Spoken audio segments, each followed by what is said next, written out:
Mes chers frères et sœurs, vous êtes constamment en train de lutter, n'est-ce pas?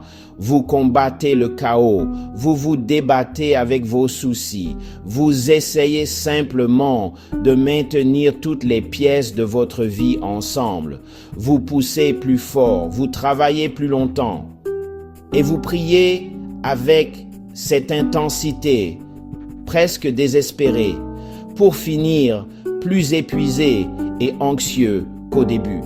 C'est le grand paradoxe de nos vies modernes.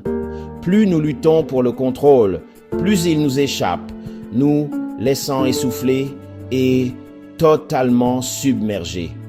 Et si la réponse n'était pas de lutter plus fort? Et si le secret de la paix que vous cherchez si désespérément ne se trouvait pas dans une bataille, mais dans une reddition? Dans un monde qui crie pour attirer notre attention, il y a cette sagesse ancienne et contre-culturelle du psaume 46, verset 10, qui détient la clé. C'est une invitation, non pas à ne rien faire, mais à entreprendre une action puissante qui peut enfin vous apporter la paix. Soyez en paix. Soyons honnêtes un instant. Vivre dans ce monde peut ressembler à être sur un tapis roulant qui accélère sans cesse. Il y a les pressions financières, l'instabilité professionnelle, le constant des notifications et la perfection curée sur les réseaux sociaux qui murmurent simplement « Tu n'es pas assez bien ». Nous sommes une génération noyée d'informations, mais affamée de sagesse. Nos journées sont remplies de bruit et nos esprits sonnent souvent de la même manière. Je connais ce sentiment mieux que quiconque. Il y a eu des saisons dans ma vie où l'anxiété était ma compagne constante, où ma liste de tâches ressemblait plus à une liste d'ennemis à vaincre et où mes prières sonnaient plus comme des plans de bataille que comme de vraies conversations.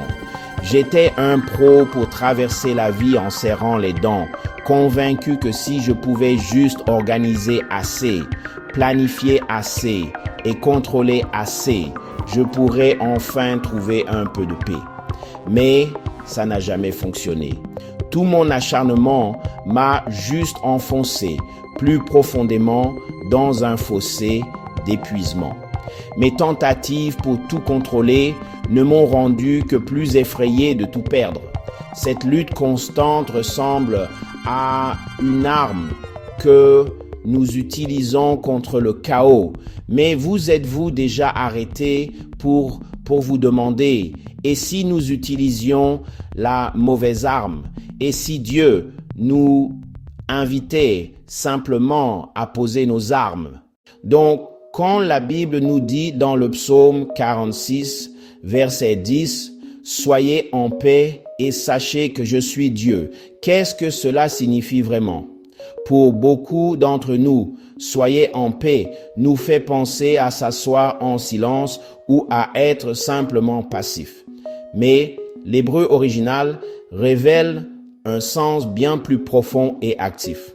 Le mot utilisé là, Rapha, signifie littéralement lâcher prise, relâcher, se détendre. Dans un contexte militaire, cela signifiait déposer vos armes. Réfléchissez-y un instant. Être en paix, c'est arrêter de lutter. C'est une invitation à retirer vos mains de la situation même que vous essayez de forcer à se soumettre. Imaginez que vous êtes dans un tir à la corde incessant avec vos anxiétés, vos peurs et vos circonstances. Vous tirez de toutes vos forces, les muscles tendus, le souffle court. Être en paix, c'est simplement lâcher la corde. Maintenant, ce n'est pas un acte de défaite. C'est un acte profond de foi. C'est un choix conscient de se rendre. Et se rendre n'est pas abandonner. C'est le confier à celui qui est infiniment plus fort, plus sage et plus capable que nous. C'est ce moment où nous arrêtons de compter sur notre force limitée et où nous nous reposons enfin dans la puissance illimitée de Dieu. C'est admettre que nos propres efforts créent souvent plus de bruit et d'anxiété.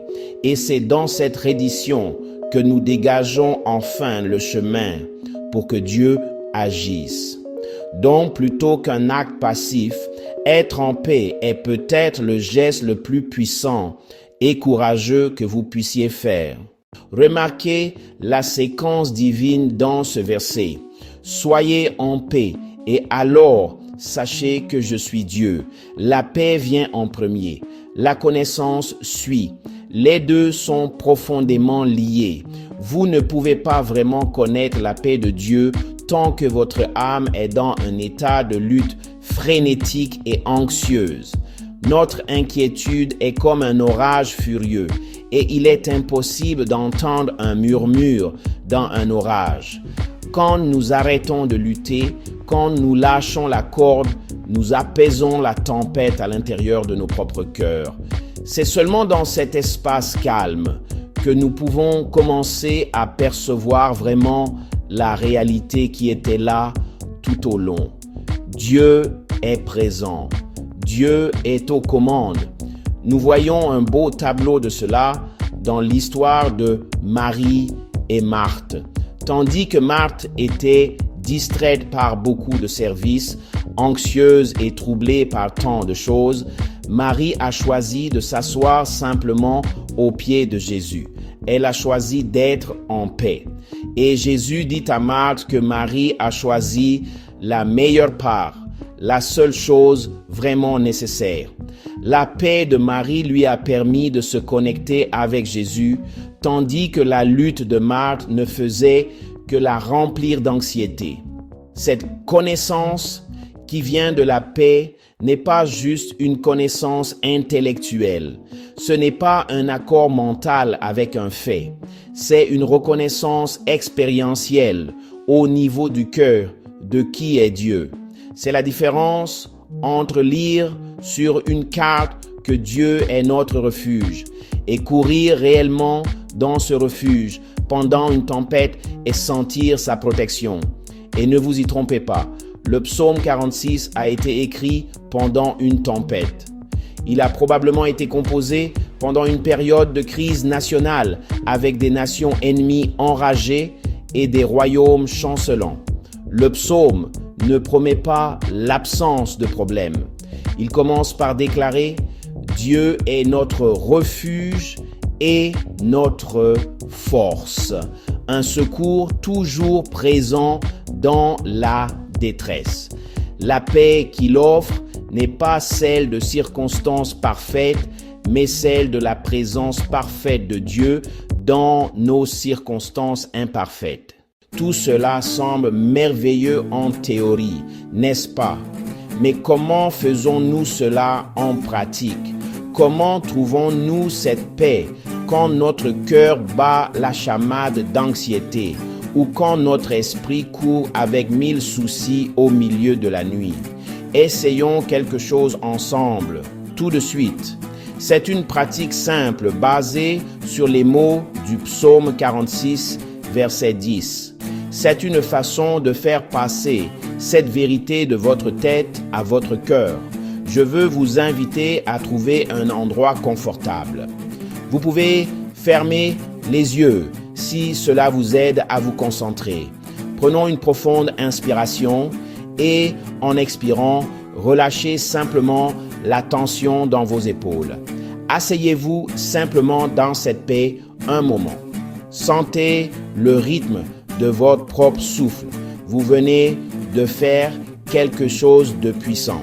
Vous avez choisi d'apaiser intentionnellement le bruit, de relâcher votre lutte et d'ancrer votre esprit, non pas sur vos problèmes, mais sur la présence de Dieu. Vous avez choisi d'être en paix. Ce petit exercice n'est pas une solution unique, mais c'est un outil que vous pouvez utiliser pour commencer à bâtir une discipline spirituelle de paix. Il s'agit de créer un espace intentionnel dans nos vies pour arrêter notre propre travail et faire confiance au travail de Dieu. un peu comme le principe du sabbat. C'est une déclaration que notre valeur n'est pas liée à notre productivité et que notre sécurité ne dépend pas de nos propres efforts. Vous pouvez intégrer cela dans votre vie de petites façons simples. Peut-être commencez-vous votre journée avec juste 5 minutes de calme en utilisant cet exercice de respiration avant même de prendre votre téléphone. Ou quand vous sentez une vague d'anxiété monter pendant la journée, vous pouvez faire une pause, prendre une profonde inspiration et murmurer pour vous-même « Soyez en paix ». Vous pourriez même instaurer un sabbat de l'inquiétude en mettant intentionnellement de côté une situation pendant 1 heure et en choisissant de faire confiance à Dieu avec elle au lieu de la combattre mentalement. Et écoutez, ce voyage pour trouver la paix n'est pas censé être parcouru seul. La communauté est si importante. Si vous vous sentez à l'aise, je veux vous inviter à faire quelque chose. S'il y a une inquiétude avec laquelle vous luttez, une situation que vous essayez de confier à Dieu, partagez une demande de prière dans les commentaires ci-dessous. Vous n'avez pas à partager les détails. Vous pouvez simplement écrire « Prier pour la paix ». Créons un espace où nous pouvons nous soutenir et nous encourager mutuellement. Et si ce message vous a touché, veuillez envisager de vous abonner pour plus de contenu sur la recherche de la foi dans notre monde moderne et partagez cela avec quelqu'un dont vous pensez avoir besoin d'entendre cette invitation à être en paix aujourd'hui.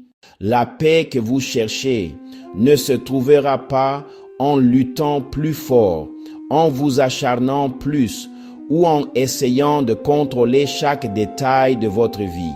Elle se trouve dans l'acte calme et courageux de reddition. Elle est découverte quand vous posez vos armes d'inquiétude et d'anxiété et dans cette sainte paix, vous venez enfin à connaître la présence et la puissance inébranlable du Dieu qui est et a toujours été avec vous. Donc, je veux vous laisser avec cette bénédiction. Que vous cessiez votre lutte, que vous relâchiez votre emprise, et dans la sainte paix, que vous connaissiez profondément et véritablement la paix de Dieu qui surpasse toute intelligence. Amen.